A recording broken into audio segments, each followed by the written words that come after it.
Traveling in Japan in 2026 is not going to be like it was in 2019 or 2023 or even like this year, 2025. Japan's transportation fares are going up. Weird. Bus offices are appearing, trains are becoming half offices, buses are becoming demanding, and your bank with cash and Suica type apps is evolving into Pokemon the Final.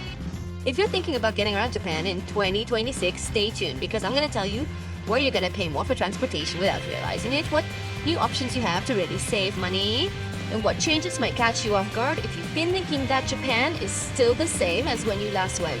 And yes, in the description I'll give you links to JRP, physical Suica, and travel insurance so that you have everything sorted out before you land. Let's get started. Junior I is raising fares in Tokyo in 2026. Let's start with the most painful part, the price. JIS has announced a fare increase in the Tokyo area for 2026. It's not a small tweak, it's the first major hike in decades. What does this mean for you who are going as a tourist? Which legendary routes like Tokyo, Shibuya, Shinjuku, Kijibara, well, Tokyo are gonna cost a lot more. It's not that it will become impossible, but this feeling that the train in Japan is super cheap is gonna be refined. In addition, they are going to readjust bonuses and discounts. For those who live there, it's a drama month by month. For you who go for 2 or 3 weeks, the impact is more psychological than anything else. But it's noticeable when you spend the day jumping from station to station. What can you do about it? First, stop thinking that I'm moving without looking at prices. Second, make good use of the Suica Pasmo type IC cards and train passes when they really pay off. And this is where the next change comes into play, which is not a price increase, it's a total change of mentality. And remember that to look at Google Maps, you must have internet enabled. I'll leave you in the description of this video with a 10% discount with the code ALLJAPAN10 on flag and a 5% discount on Holofly, among others.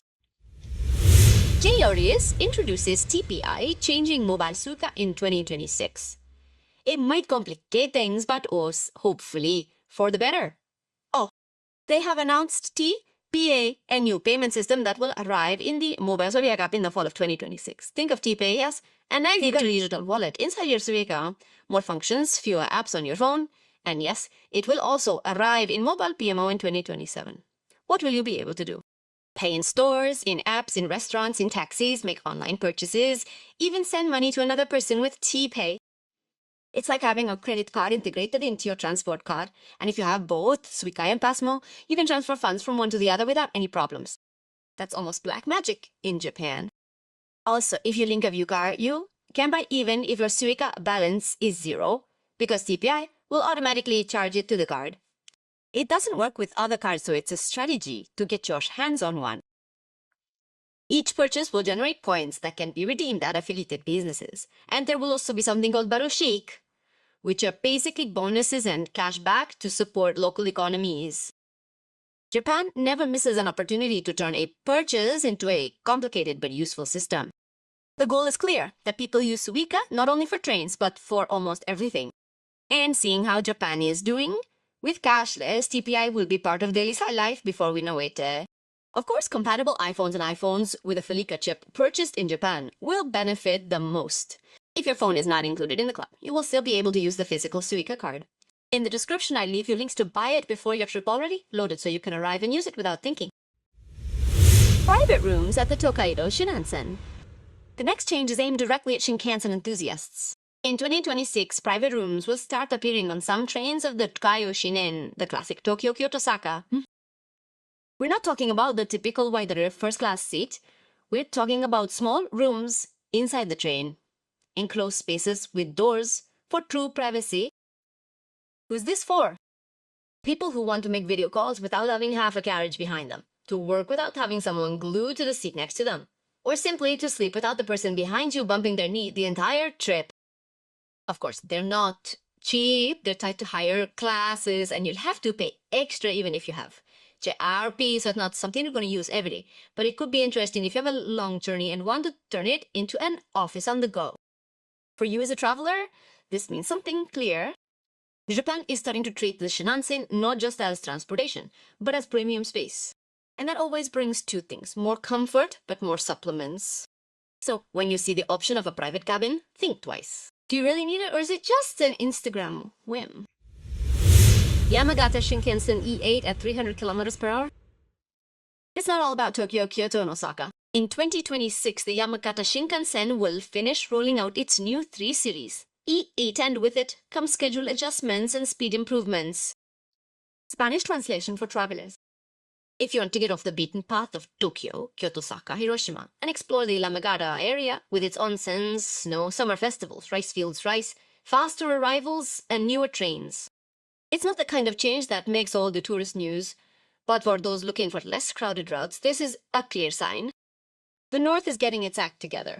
With this, it makes less and less sense for everyone to be crowded into the same 4 cities, while there are superbly connected regions where you hardly see any foreigners.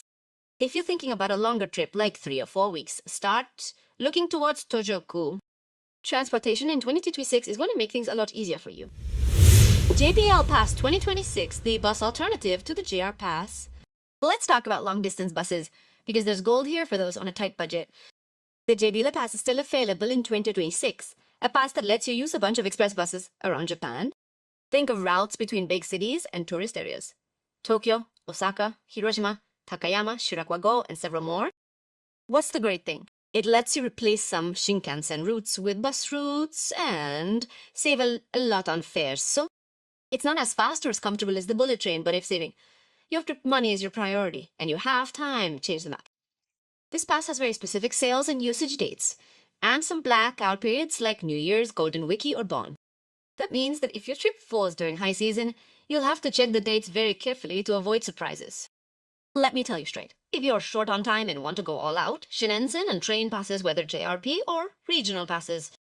If you're on a budget and don't have time to take an overnight trip, buses start to become very interesting. In the description, I'll leave you links to buses and activities so you can compare the numbers before deciding. Winter buses in Tokaido, reaching the end of the world without a car. If you're one of those who dreams of fallen fences in winter, floating ice, knee-high snow, and landscapes that look like they're from another planet, 2026 brings good news for Japan. In the eastern Jokai area, there are special winter buses that connect points without a car. They would be a real logistical hell. Monbetsu, Abashiri, Shiratoko, Kushiro, Frozen Lakes, the winter steam train. These buses only run a few weeks a year between late January and early March. And they're well thought out, literally for tourists who want to do routes without a car and without going crazy with 1,000 transfers. What do you gain from this? Quick. 1, you can have a pretty epic snow trip without having to drive on ice in a country you don't know. 2, transportation stops being a barrier and becomes part of the experience, because many of these buses are designed as tourist routes, not just as a means of getting there. Here, travel insurance, weather, and connections are absolutely essential more than ever. I'll also leave you the link to the discounted insurance in the description, because in winter, everything can go well or epically wrong. You'll get insurance with up to 20% off in the description. Kyoto Purple Line. Kyoto wants us to leave the regular buses alone. Kyoto has had a problem for years. The city buses are overflowing. Tourists, locals, backpacks, suitcases, everything is chaos. To try to alleviate the situation, they've launched a special tourist line with double-decker buses called the Purple Line.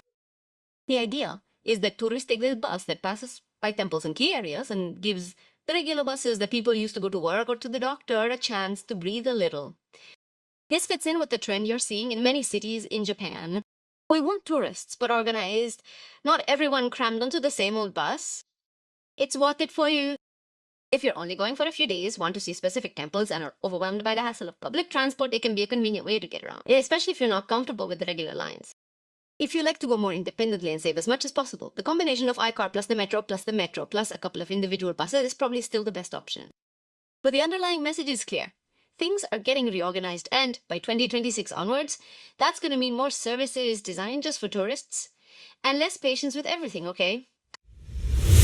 Buses in Japan won't accept cash. Keio goes 100% cashless. If you use buses in Tokyo, get ready. Keio Bus is going cashless on all its routes. Yes, goodbye to small coins, goodbye to crumpled bills, goodbye to the stress of searching 10 exact fills while the driver looks at you with a look of, come on, I'm late. Starting in fiscal year 2027, they absolutely want everything to be paid for with IC cards or credit cards, and this is not an experiment.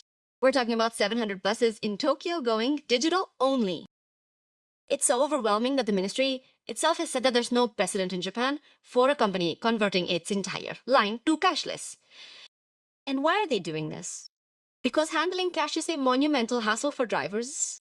They have to transport money, count coins, monitor security, deal with machines that fail. The manager explained it very well.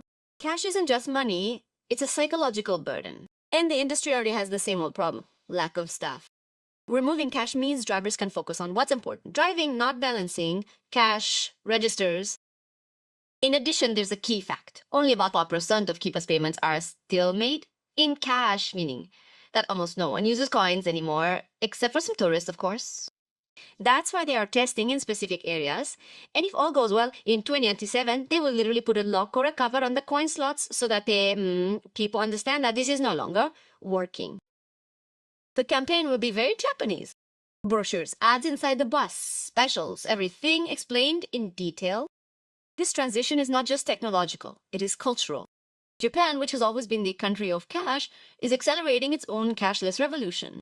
First it was stores and trains, now it's buses. That's why I tell you, always have your Suica Pasmo on hand. In the description, I'll leave you links so you can buy them before your trip. It's ready to use, loaded with yen, so you can spend money without any issues right away.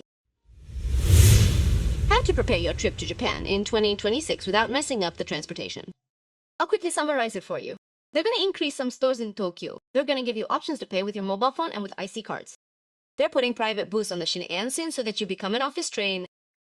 They're improving access to less touristy areas like Yamagata and Tokaido. And little by little, Japan is becoming a country where moving around without cash is not an option. It's practically mandatory whether you like it or not. If you're going to travel in Japan in 2026, don't get the idea that I'll get by like my cousin or my friend in 2000 or my friend in 2018. The map has completely changed. In the description, I'll leave you links to buy your Suica or Pasmo before you travel. Discount on E to have the data from the moment you land. Get JRP options in regional passes so you can compare before paying. And travel insurance with a good discount, which for all its transportation and health stuff in Japan is not optional, it's basic and almost mandatory. If this video has shed some light on the chaos of transportation in Japan in 2026, you know what to do. Like it, subscribe, activate the bell icon, and above all take advantage of the links to see everything in advance and not pay extra when you get there. See you in the next video.